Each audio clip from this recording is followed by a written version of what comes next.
Talking about your team, you began with the same cameraman for a long time. You had Govind working with you. What was your relationship with your cinematographer? I mean, how did you interpret your script in terms of visuals with him? How did you devise the style? Well, with Govind, you see, the great advantage is that Govind in Govind there has always been a director, even when he was a cameraman. So it was much easier. He would read the scripts. He would discuss, argue on the scripts, often disagree on certain things within the script, all this sort of thing. And all this would happen before we started shooting the film. So by the time we went on the set, he would have almost as clear a picture of what we were going to do as I would have. And this was a very great help. And this helped subsequently in all the films that he shot with me, because there was always this business of his being a participant in the project from the point where the idea itself had started, through the writing of it and through the evolution of the whole film. Now, this is not necessarily so with everybody, because not everybody works in the same way. Now, I've had other cameramen too, and they've had a distinct style of their own, but they've managed to work well with me. Ashok Mehta, for instance, has worked extremely well with me. And then just now, of course, Mr. V.K. Murthy is working with me, and I think we are finding our way towards that same kind of communication. Talking about the films that you did with Govind, I mean, the one film or the two films that really strike out for their visual impact was Kalyug and JUNOON. Both of them, a different kind of film. How did you approach these subjects with him? I mean, could you illustrate example of a particular scene that you sort of thought you wanted a particular style or a mood or a visual texture to the film? Yes, well, we wanted a visual character to the film, for one thing. A sense of period. Now, a sense of period, to create a sense of period, you have to fall on certain kinds of schemes, which makes people feel that they have been transported into that century or that particular period within the same century, into that decade or whatever. Now, in this case, the whole emphasis was to create a certain kind of warmth in the color schemes. Now, the interiors, the kind of interiors that people used to live in particularly in the context of my own story, the background, the wall colors. Which film are you talking about? JUNOON now. In JUNOON, for instance, which is 1850s, 1857, 58.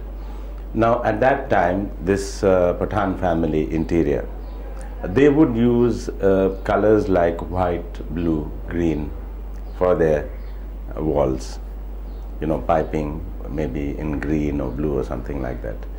Now, when Govid and I worked out the color scheme, Govind said, why don't we change the wall color to ochre, which is not realistic. But the whole idea of doing it in ochre was that you would get a certain kind of a character which would suddenly take you back into the past. So we used ochre walls, although that was not the correct thing to do. Now things like this, to create the character of the film, to create the right kind of texture and environment, so you don't have to do too much explaining afterwards, without showing your hand all the time, that this is this period, and create information of this nature. Without having to give information of this nature, you are transported automatically. Now, this is something that Govind suggested, and it worked extremely well with the film. The other film, of course, which comes to mind where you really used, which is perhaps the most stylish film, is Trikal, where there seems to be a conscious use of candlelight photography almost. Can you talk a little about that? Yes, well, there were two things. One was we had history to aid us. You see, until 1961, December 62, except for Panjim and Mapsa and so on, a few places were electrified. The rest of Goa was not electrified. They continued to use lamps, oil lamps and so on. Now, in this particular house, this kind of the house it was, the kind of color scheme that was worked out for it, based on what it was like when people actually lived in that house, you know, about 30 or 40 years before. Nitish had worked out the schemes based on the motifs that the house actually had. And once we had worked out all those color schemes, we felt that if we were going to shoot night sequences in this place, then it would be wonderful to try and shoot with oil lamps. Now that wasn't very practical. So what we did was, we said we can shoot in candlelight. Now we had 400 ASF film. It was possible to do that. So Ashok did a few tests. And once those tests were done, we found that we could expose and we could get the kind of depth we wanted by using certain kind of candles. So all the night sequences in the film were shot actually in candlelight, except to use HMI lights for, to give a certain kind of depth in the landscape. You know, you get a certain moonlit quality and so on and so forth.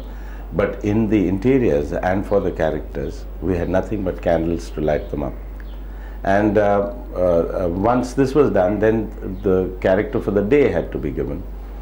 Now we were moving in different periods, all of them simultaneously. There had to be some distinguishing characteristic between present and past. So what we tried to do was to create that by using a sepia filter on the camera itself to give everything a slightly golden sheen, you know, to add a certain kind of quality. But when you see something like that, that kind of coloring automatically makes things slightly, it sweetens everything slightly. One, of course, it gives it time in the past, but it also sweetens it a little. Now, I wanted that quality, because nostalgia is an important element of that film. So we used a sepia filter, and then we shot our nights in candlelight. So you got a slightly soft effect all round. Present, of course, was shot without any of these devices. And then another thing that I felt was very important for that film was to get the character of languidity, you know. Life in that sort of situation is a little more languid, certainly on the surface. And to get that languidity, I needed a certain fluid kind of style. So we used a lot of the spider dolly, and we had these very long takes. We didn't cut too much when we were shooting our sequences. All the staging of the scenes were done in a manner where we wouldn't keep chop, chop, chop, chop all the time, you know. Do you enjoy working in the studio, or do you enjoy working mainly in the outdoors, in the natural settings? Well, as far as I'm concerned, I prefer the natural settings any day. Working in a studio has a slightly different kind of quality, even to the film. I used to hate doing work in the studios, but now I'm coming round to the feeling that you can do work in the studios, but what you require for that is a first-class production designer and an art director. And fortunately, I found Nitish. Because of Nitish, I'm not too worried about shooting in the studios anymore, but I used to hate the studios like the plague, you know. So how do you sort of evolve the natural lived-in look for, you know, your scripts in a studio, as opposed to, of course, what you could get in the, you know, real situation? Well, there again, you see, a lot depends on the art director and the cameraman, how they're going to light up the scene. Then the sets, in the way they're going to be aged, you know, to give it the lived-in feeling. Secondly, the way the sets are lit, because a set it can be lit to make it look like a set, but you have to make it look real. Those two things. And the third is the familiarity of the characters with the set itself. If the characters have no familiarity with the set, then it just becomes a backdrop against which you're playing something. Now these three characteristics have to come together, and then you do have a very successful situation. For instance, I mean, a lot of filmmakers work on sets and studios, but neither do the sets look like sets, nor does it look like the studio environment. I mean, some of the best examples I think I can take in Indian cinema is Charulata, where everything was shot on a set, but then it doesn't look like a set at all, anywhere. Now, a lot of credit for that goes to Bansi, who was the art director for that film, and also to Subroto, who was the cameraman of the film, apart from, of course, Mr. Ray. You know, in your films, one notices that there isn't that popular concession to music, and yet music plays a fairly important part. How important is it to you? How do you conceive your music? Is it during the making of the film? Is it after you've done your first cut? Or, you know, how do you really evolve the music for your films? I mean, it's different for every film, I know, but how do you do that? Well, you see, in some cases, the music, the concept of the music is already playing in one's mind even before you've started shooting. For example? Trikal, for instance. I could hear a certain kind of a sound for it, because that was part of that environment. A certain, you know, the house itself suggested a certain kind of music that must have been played there, you know. Apart from that, the kind of music that was played in the village.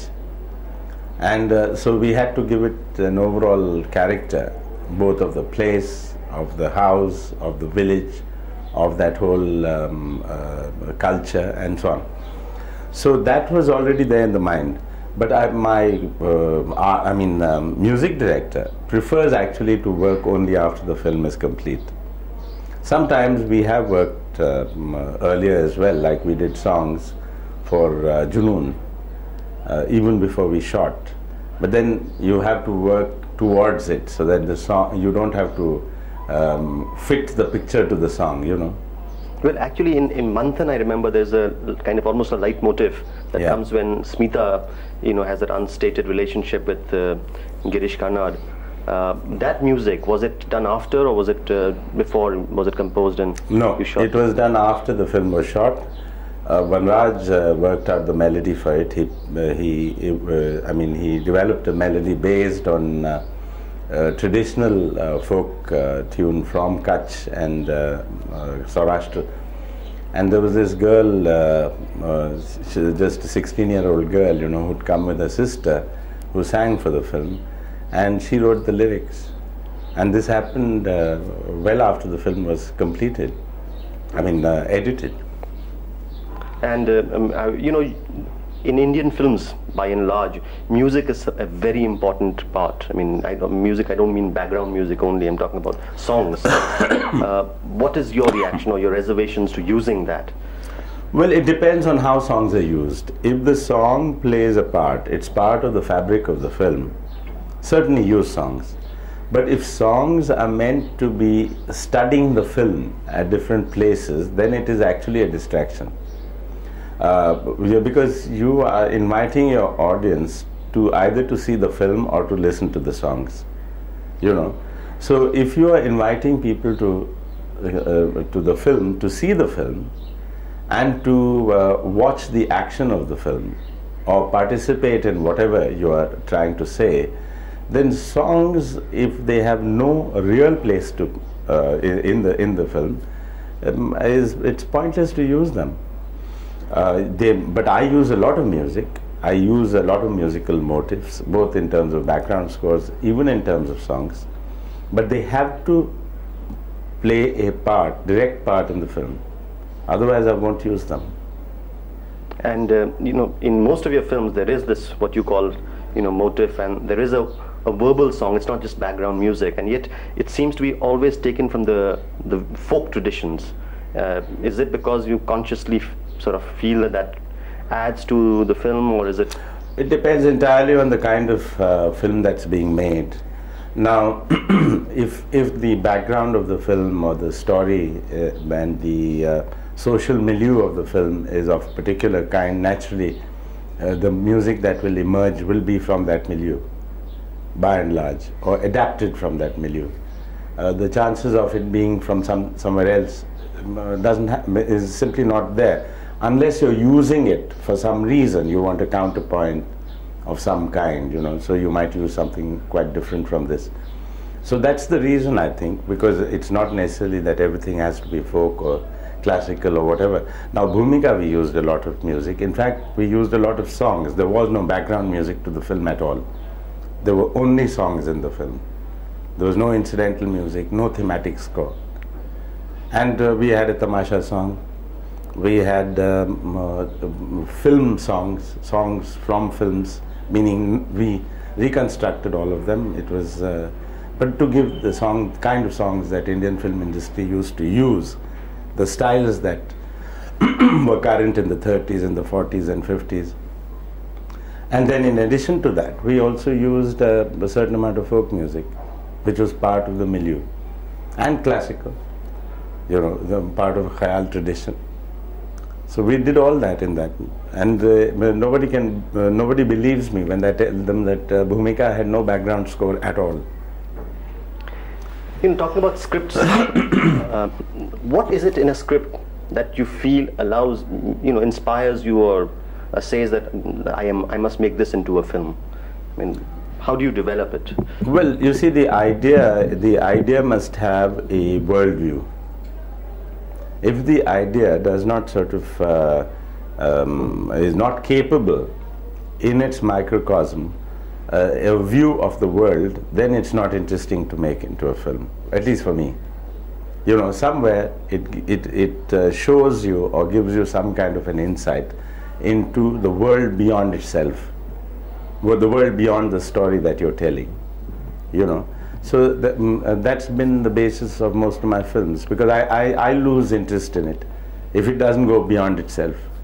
But how do you sort of, you know, how do you find sort of keep away from, you know, your films always tend to be a little understated. There's very little melodrama in it. Sort of, do you do that consciously, or is it part of what one can call Shyam Benegal style, or? I would say I would use the word sensibility more than style, because it's part of your sensibility. If you, I mean, you find melodrama, use of melodrama incredible, then why would you use it? It's your own sensibility, your reaction to something, to a story or whatever. I mean, I do use melodrama, but I use it when it is credible, not when it is incredible.